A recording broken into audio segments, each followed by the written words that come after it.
अपनी नाबालिग बेटी के साथ दुष्कर्म करने का आरोपी हुआ गिरफ्तार। सोप कस्बे के एक कलयुगी पिता ने शराब के नशे में अपनी ही बेटी के साथ जबरन दुष्कर्म कर पिता पुत्री के रिश्ते को कलंकित किया। घटना कस्बे के देहलावल मंदिर के समीप मोहल्ले में हुई। सोप कस्बे में 13 साल की 7वीं क्लास की छात्रा के साथ अपने पिता द्वारा दुष्कर्म करने की घटना उजागर होते ही कस्बे में सनसनी फैल गई। दुष्कर्म पीड़िता की शिकायत पर सोप पुलिस ने कलयुगी पिता सोप निवासी जगदीश कीर उम्र 40 वर्ष पुत्र रामफुल कीर को गिरफ्तार कर मंगलवार को टोंक पोस्को कोर्ट के समक्ष पेश किया, जहां से उसे जेसी भेज दिया गया है। बच्चे के साथ पिता ने ही उसका दुष्कर्म किया है और ये एक मतलब हीनियस क्राइम है। इसको लेकर आज आप खुद ने विजिट करी है, किस आगे क्या उद्देश्य रहा है विजिट का? बाल आयोग के द्वारा इस तरह के मामलों को बहुत ही संवेदनशीलता से और गंभीरता से लिया जाता है। जैसे ही आज गुप्त सूत्रों से पता लगा और मीडिया के माध्यम से पता लगा कि टोंक जिले के कस्बे में मासूम सी बच्ची के साथ पिता के द्वारा ही इस तरह की घटना घटित हुई, तो बहुत दुख की बात है। जब हमारा रक्षक ही हमारा भक्षक बन जाए तो मेरे ख्याल से ज़्यादा कुछ कहने को रहता नहीं है।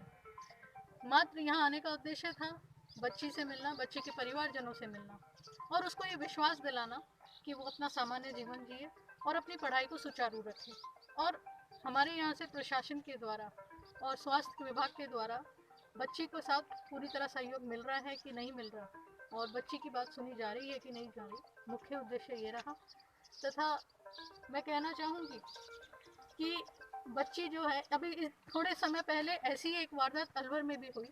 वहाँ पर भी एक शराबी पिता ने अलवर के कस्बे में भी बच्ची के साथ गलत काम किया, परंतु दुख की बात है कि पिताजी का साथ माताजी ने दिया और बच्ची ने अकेले संघर्ष किया और बच्ची का अंत हो गया। और बच्ची के मुझे कुछ सखियों द्वारा गुप्त रूप से सूचना दी गई, तो मैं कहूँगी ये बच्ची बहादुर है। जिसके साथ दुष्कर्म हुआ उसने अपने पिता के खिलाफ तुरंत प्रभाव से थाने में रिपोर्ट दर्ज कराई और उनकी माता भी पति की जगह अपनी बच्ची के साथ खड़ी है।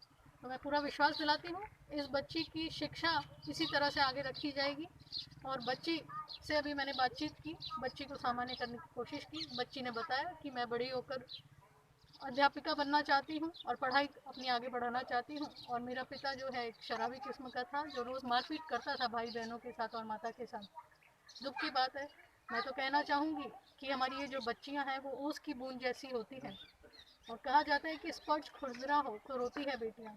तो मैं कहना चाहूँगी मीडिया के माध्यम से कि हमको अपनी बच्चियों को पढ़ाना चाहिए, शिक्षा प्राप्त करवा के आगे उनके पैरों पर खड़ा करना चाहिए, ना कि इस तरह के अंजाम देकर बच्चियों के साथ इस तरह के। और मीडिया बंधु जो आप लोग इस तरह की बात उजागर करते हो और बच्ची को न्याय दिलाने में आप लोगों की महत्वपूर्ण भूमिका रहती है। आप लोगों से भी मेरे हाथ जोड़ के निवेदन रहेगा कि बच्ची का नाम, परिवारजनों का नाम, गांव का नाम कुछ भी उजागर ना करें, ताकि हमारी बच्ची एक सामान्य ज़िंदगी बिता सके और इसी तरह से अपनी शिक्षा ग्रहण करें। और मैं अंत में कहना चाहूँगी कि अगर बच्ची को ऐसा लगता है कि बच्ची की शिक्षा में कोई व्यवधान आ रहा है, कोई लालन पालन में व्यवधान आ रहा है, तो बच्ची की आयोग जो है बच्ची को गोद लेगा और बिल्कुल उसकी आगे शिक्षा भी सुचारू रूप से चलेगी, लालन पालन की भी व्यवस्था होगी, और बच्ची को जहाँ तक वो पढ़ना चाहेगी और अपने पैरों पे खड़ा होना चाहेगी आगे जाकर, तो बिल्कुल पूरा सहयोग करेगा। हमारे बाल कल्याण समिति के अध्यक्ष महोदय हैं, इनसे भी मैं कहूँगी कि यदि बच्ची को कहीं कोर्ट जाने में, पुलिस थाने जाने में, सबसे पहले तो हमारे पुलिस विभाग के प्रशासन अधिकारी भी आए हुए हैं कि बच्ची को अगर आगे कोई बयान लेना हो, कुछ भी करना हो, तो आप स्वयं यहाँ बच्ची के पास पधार कर यहाँ लें, ना कि बच्ची को थाने तक बुलाया जाए।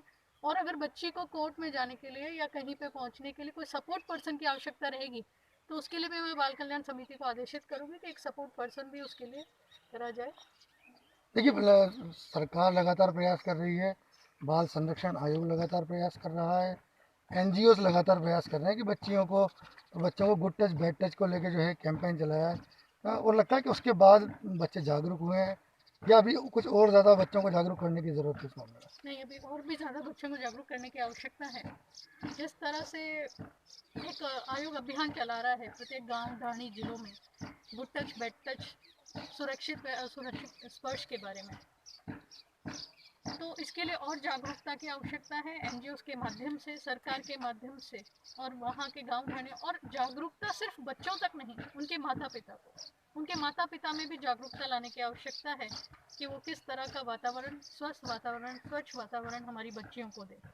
हमारे आदरणीय उप मुख्यमंत्री सचिन जी पायलट साहब ने भी अभी दूरभाष पे बात कर बच्ची के प्रति मुझसे बात करके संवेदना व्यक्त करी थी।